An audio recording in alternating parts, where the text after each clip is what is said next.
Hey, everybody, Kevin here with Pursuing Pixels, and welcome back to another edition of Save It for the Cast. And you know the drill by now. This week it's just going to be Randall and I'm going to be kicking the ball over that way in just a little bit after I rattle off some of the stuff that I've been playing. But yeah, this week Randall and I are going to be digging into mostly just all sorts of retro stuff. I'm looking at the list of everything I jotted down while I was editing the conversation and whatnot. And yeah, we're pretty much just digging into all sorts of retro video game action all over the map, whether it be stuff from like kind of leaning into arcade action at the front side of things, and then sort of like fan translations and some of the like ports or whatever you want to call them that have been coming to the Nintendo Switch Online service over recent months, or I guess recent like handful of months, because I haven't really been paying all that much attention to that. But yeah, we'll kick the ball over that way in just a little bit here. But per usual, I'm going to list off some of the stuff that I've been playing as of late, although I will admit I haven't had a ton of time to do a whole bunch of gaming lately, at least not aside from the stuff that I've already talked about on the podcast before, or not to say that I, don't retread my steps every now and again, or retread my thoughts, I guess I should say. But yeah, the main things that I've been kind of digging into lately, I guess the first thing I'll just kind of dive into shortly here, I saw that they added that Crash Bandicoot Insane Trilogy to the Xbox Game Pass selection of games. So I was just like, you know what, this is like, I've been just kind of in the mood. I've just been basically like firing up some podcasts here and there in the background and listening to a bunch of records lately that I've been just kind of on a big music kick as of late, and buying vinyls again, which has been doing some damage to my bank account, but I guess buying games always does the same thing. But nonetheless, with Game Pass here, I decided to fire up some Crash Bandicoot while I was just, listening to some podcasts in the background, because I was like, I don't really need to like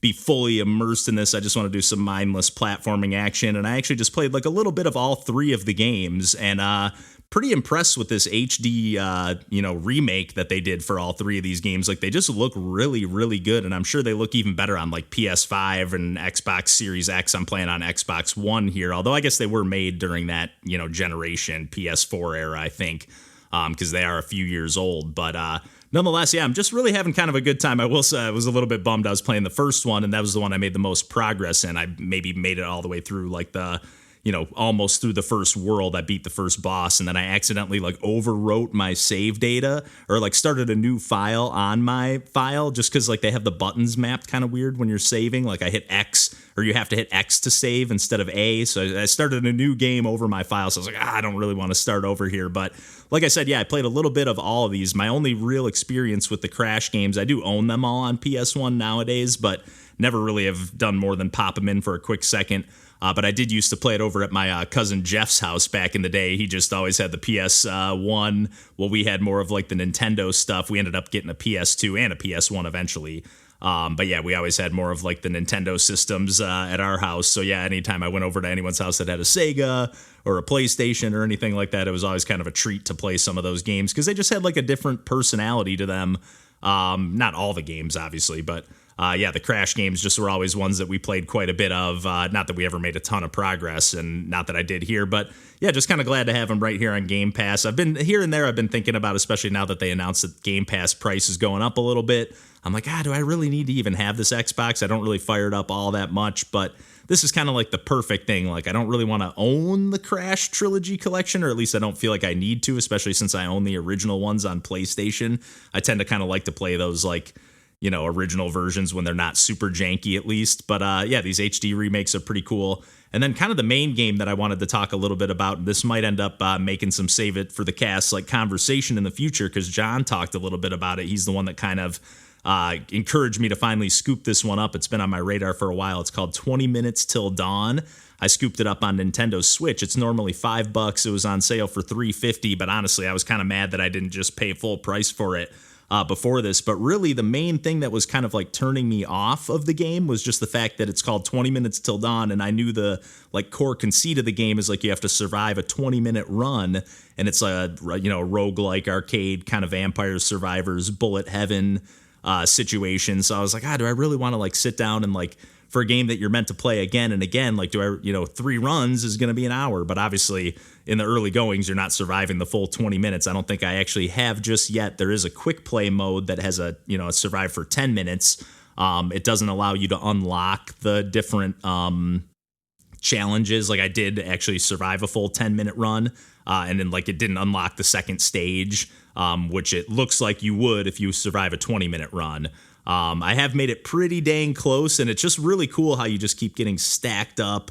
In typical, I don't want to say typical because this genre is kind of like a newer thing, I guess, or whatever you want to call this sensation of like these vampire survivors clones, or not clones, because this game definitely is doing a little bit of its own thing, but basically you're just getting like swarms of enemies, and you just keep leveling up and, ramping up your weapons. But I do like that in this game you have to actually press fire, where in Vampire Survivors it's just kind of like an auto, everything's just triggered automatically as you move along.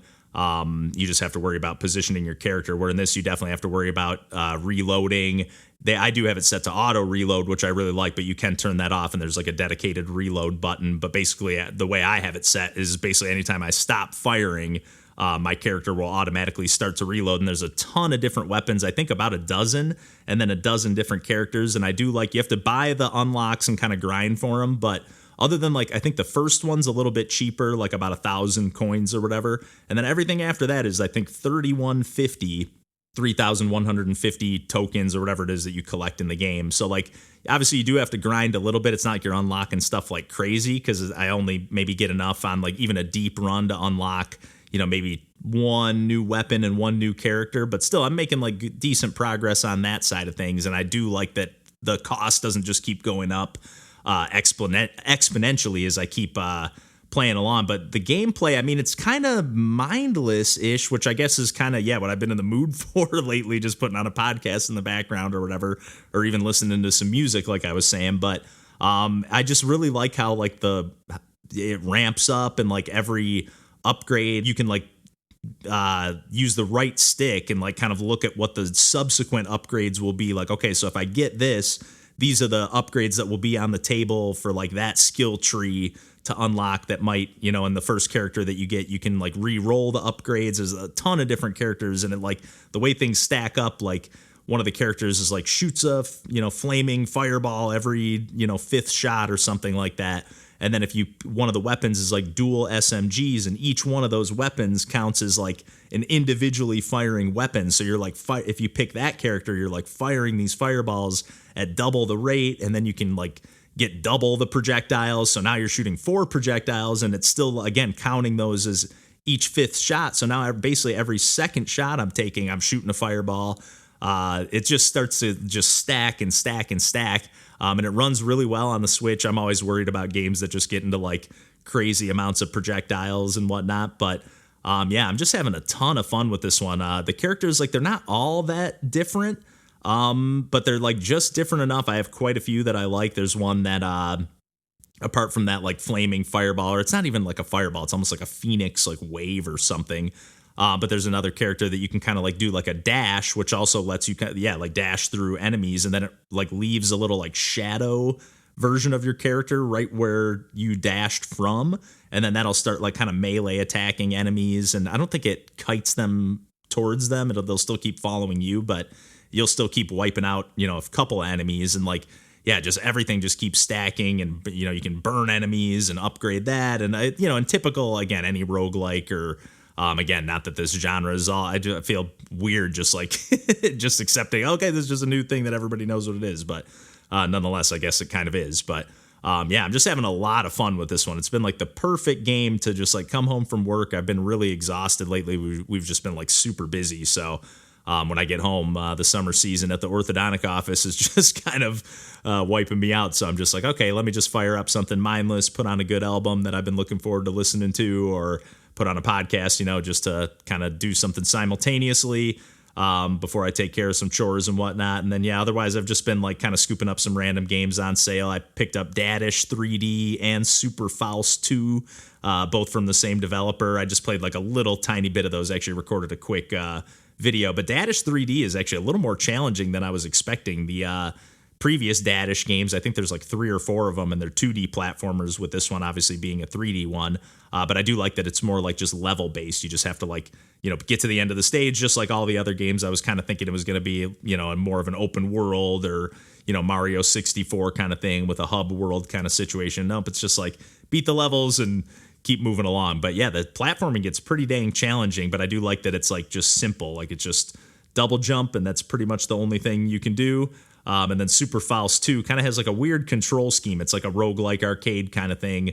But you can either use the D-pad, like left and right on the D-pad, or the triggers, ZR and ZL. I'm playing both of these on Switch to kind of like flap your little bird character or chicken that you play as. But it's just got like kind of like a goofy personality, and all you have to do is like bump into an enemy to kill it. It's kind of got like a little bit of like a pinball feel to it. There's even like flippers and bumpers on some of the stages as you get deeper into the game. But like, I don't know. I'm just having a little bit of fun with both of those. I'm looking forward to playing a little bit more of them. I always like the bright and colorful, charm and personality. There's a little, sense of humor in both of them. The Dadish games, like some of the later ones, get a little bit wordy at the end of the stages. Like there's always like a little joke. You're basically just trying to rescue all your kids. At the end of the stage, there's just one waiting for you, and then there's like a little dialogue back and forth. And I feel like in the first game, it was just like one or two lines and a little quick smirk or chuckle. And then you move on, where this is like, okay, it's going back and forth 5 times. Like, I just want to get to the next stage here. And sometimes the joke pay off. Like here and there were still some good ones, but some of them were a little bit of like, okay, not really worth all that dialogue just for that little weak zinger. But nonetheless, I've done enough rambling here. I'm going to kick it over to Randall and I for a little, like I said, retro video games focused chit chat here. And until next week, we'll catch you then, and take care.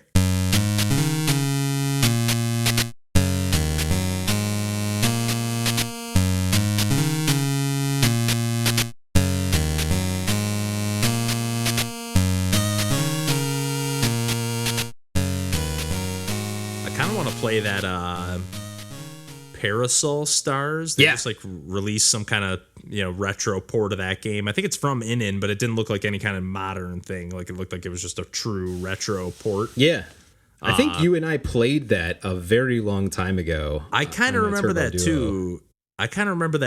Because I was like, I vaguely, this looks familiar, and I was like, I don't remember it look like the gameplay being so similar to Bubble Bobble. Oh yeah.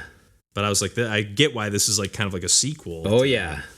Very similar. I think it even is like Bubble Bobble 3 or something. Yeah, it's part of the lineage. Yeah. That way, for sure. Because I think I got that game mixed up with that Rainbow Islands game, which I think is also kind of in that same lineage or whatever. So yes.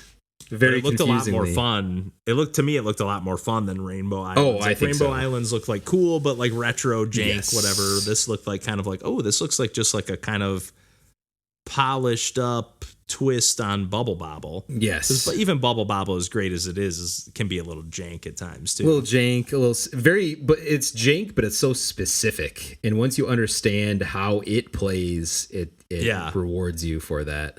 Once you understand, like, you have to hit the bubbles with the back of your back, basically, spikes, and like that doesn't really work that well, but like you can just kind of work around it, sort of. Or you could spam your bubbles, and then if you like jump so lightly, you can jump off of these in a way. And there's so many like intricacies, like clip through them. Yeah, as you jump up through it. Yes, but you can't sit on them too long. You gotta jump pretty good. Yeah, but that just feather it. Really made me want to get a copy of that Parasol Stars in some way, shape, and actually really made me hope that they like do one of those remakes, like that Ninja Yaya Maru style thing. I like Parasol Stars. I think it's a fun game, and I think it's really good. Like a lot of those, is really good co-op. Yeah, and I just like again, like, not to just harp on the Inin stuff, but like that Ninja Yaya Maru game, like I played the retro ones and they kind of suck. Like they're not very good. They're not fun to me. And like that, just like they injected enough, like they took enough of that gameplay and just like made it smooth enough to just like make it fun. Like I don't know how, and like frantic enough, because it is kind of over the top, that new version. Man, it just like has some crazy stuff. I gotta put that one in my system. I have no excuse. You and Tina, man, would love that game, I'm telling you. And we've been playing more of the retro co-op stuff again, so that would be perfect. Yeah, if you're ever in a kick for something like just like arcadey, platform hopping and arcade button mashing kind of. Yeah. It's really fun, and just something about the like unlocking new character progression and stuff like that is just really fun. I always like those like type satisfying of designs too, where it's just like the rows that you can like platform jump between vertically and like those sort of things. I don't know. It's always spoke to me, like that design for whatever reason. Yeah, especially when there's like a little bit of scrolling. Like, you know, there's something about that. Even games like I keep going back to that City Connection game. Partially because that's the name of that publisher or whatever that like works on a lot of those in games. So I'm like, there must be something special about this game that I'm missing. But like, and I'm like, I don't know why I keep coming back to this one, because it's super simplistic and I suck at it and I don't even get it. But I just like it. Yeah, that's an old game. It feels it. It definitely feels it. And the what comes to mind when I think of City Connection is the cartridge, the NES cartridge, Jalico. Yeah. Yep, those Jalico cartridges are cool. Yeah. I could talk the puzzle bobble. I could figure out a couple of things to say about that. Okay. I guess it feels it's time to put it to bed. Yeah, it feels kind of fitting, like off of the Ganryu 2, at least in like the retro. So what's it called again? Puzzle Bobble Every Bubble? Yes. Because I think there's like another one like called like Puzzle Bobble like for friends or something. I could have sworn there's like a different downloadable one. I had it on my wish list thinking it was the one you had. And then when you said the name again, I was like, wait a second. I looked at my wish list. I was like, this is some other weird, like it looked like a modern version. Oh my gosh, I totally forgot about that. No, yeah, there totally is Puzzle Bobble for friend or Bubble Bobble for friends or. Oh yeah, so it's Bubble Bobble. Okay. Yeah, Bubble Bobble for friends. The Baron is back. And that's from In too, isn't it? Let's see here. I'm on the page. Publishing side of things. Yeah, it is. That's kind of surprising to me because it does not have that like look at all. It must like be In must have the rights or something somehow. Yeah, or some kind of partnership with like Taito or whoever owns the rights to those games now. Taito. Yeah, maybe, like you said, maybe they just own them now. Yeah, this looks decidedly more generic, I would say. That's how I felt too. It just felt like that, like it's in 2.5D. It's like, yeah, but that doesn't always mean it's better. Like definitely not. Even that, I bought it partially because it was in as well, and because it came with the original also. So I was like, I don't mind getting it for that reason. But that Monster World 4, they have that like remake that's kind of in like that 2.5D like cell shaded. Oh, that's style. right. Yeah, and I bought that physically, and it's definitely fine, but it just feels bland. I don't know. It just feels kind of like empty and sparse. Where like the Pixel version just feels like it's got so much more personality. Oh, big time. And that version, the Genesis version, looks awesome too. Yeah, it's got the colors are just so nice. Yeah.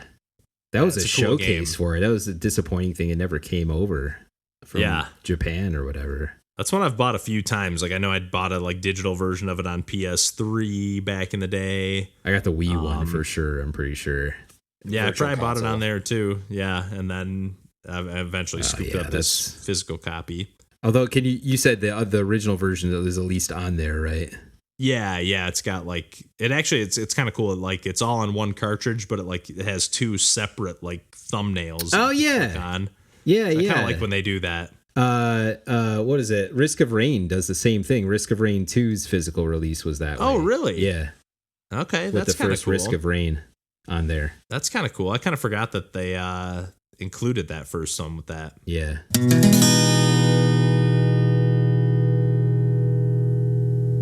It's a big reason why I got so obsessively creative with like HDMI splitters and SCART stuff, because I'm like, okay, now I have to make all this work in our little apartment on one TV. Yeah. How can I do this to keep stuff hooked up and accessible, but only on one TV for all of this stuff? Okay. That's the big thing. I mean, I mean, honestly, I don't go back to retro stuff as much anyways these days, but nonetheless, like I don't, well now, cause I just don't have anything hooked up, but even when I fire up like a digital retro game, I'm like, it doesn't keep my interest as long as like a modern game does. Right. Which is totally fair. And like with Switch, like what isn't on that at this point, you know? Right. Even the retro stuff. Yeah, they have a pretty extensive selection of the classic stuff. Yes. Especially now that they added those Densetsu no Stafy games out of nowhere. I was like, what the hell? I fired up the Game Boy Advance to see if there's anything new, and I was like, what the hell? That's so sweet. When did they add these? Yeah. It would be nice. I was talking to Cardboard Moon in the Discord. Like, it would be nice. I really wish they would at least do some minimal translation on those when they just slap them up there. Like, at least give me like the menu screens or something. Nintendo has never been committed to anything like that, unfortunately. Like just nothing at all, I think the only time there was some of that was, I think, like when Sin and Punishment came out and like originally digitally. Yeah. They did some of that stuff. That might have been one of the only times something like that ever happened. Yeah, and that's probably because it was more treasure than that. Yeah, I would bet. Because, Nintendo's just more than happy to just be like, let's just slap this right up there. No, figure it out. You figure it out. For them, it's such an afterthought that it's like, you're lucky you're getting this regardless, so we're just going to throw it out in its whatever form. And yeah, it's like anybody who's going to buy this and wants it is going to do whatever it takes to go the extra effort, or make the extra effort to be able to play it, Because even stuff like I remember just kind of like brute forcing my way through that Do Re Mi Fantasy. Yeah. Or not brute forcing, but just like, I think this looks like it means start the stage. So I'm just going to click that one. Yes. Which is a shame because like a lot of those games, it's like there is like a fan translation and it's like, oh man, it's like you could not just use that because you got to get permission or whatever, but like it's like you could probably find for a very reasonable rate people who would translate these games. Yes. And make it worth your while. Yes. Now, eventually I'm probably going to, when I do have the retro stuff all properly hooked back up, there's like Sega Saturn, like expansion, like cart things that you can use to emulate stuff. And people use that to play patched versions of only Japanese games that now have been fully fan translated. And I'm like, oh man, there's a world out there that I haven't been able to fully tap into with a lot of that stuff. Or even on your analog, you could probably do that. Load up the patch and patch it in there. Yep. With and obviously with the Turbo Duo stuff, with all the PC Engine stuff that was Japan only, there's a lot of that. Like, I hope I'm selecting the right thing in the menu going on there. Right. Right. Get used to fumbling your way through. Yeah, hoping for the best. Hoping I'm not clicking quit.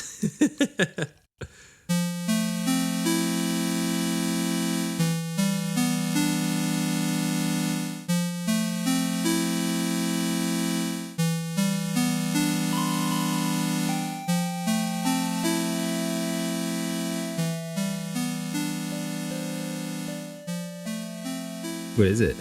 American wheat ale with orange zest, lemon zest, coriander, and peppercorn. It's that coriander and the peppercorn. Wait, is that a Shorts? It is, yeah. I know that beer. I used to get that goddamn beer in a bottle, I feel like, when I had it back in the day. Okay. I would get that beer relatively often from that liquor store that was like on the end of our block. Yeah, I remember stopping there a few times. Oh yeah, that was one of my go-tos when they had it anyway. Dude, yeah, you can't get anything in a bottle anymore. Will you show me the art on that? I'm very curious now.